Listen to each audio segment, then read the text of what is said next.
Hi guys, thanks for joining me today. My name's Joshua Sharman Solbridge. I'm a solicitor and a registered migration agent with Northern Immigration Australia. Today we're going to be talking about parent visas. Parent visas are a very complex area of visa. Broadly speaking, we can break down parent visas into two categories and then a further two categories. Now, our first two categories are the aged visas and the non-aged visas.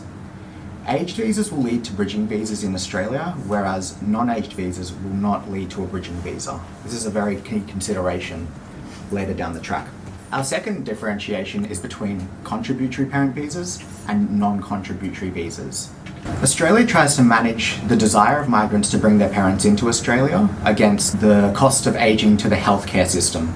Contributory visas involve significant amounts of money that are used to offset some of the costs that your parents might cause to the healthcare system, but they result in much faster processing times. Some people can struggle to pull together the required money to sponsor a parent into Australia up front, and so the government has introduced a system whereby you can spread out the cost of the visas over several years, but it will cost more overall.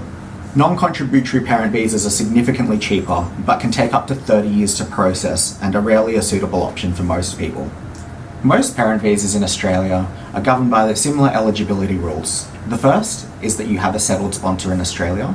The second is that you are meeting the balance of family test. This means that more than 50% of your children must be in Australia as citizens or permanent residents.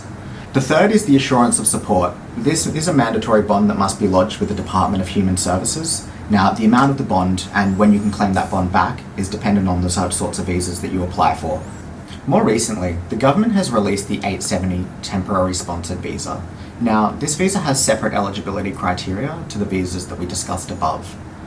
This visa can lead to a stay period of between 3 and 5 years and allows for a further extension of 5 years, leading to a maximum 10 years in Australia. Now, with parent visas, there are many factors to consider outside of eligibility. These include things such as Social Security, Medicare, private health insurance, and whether you'll receive a bridging visa or not.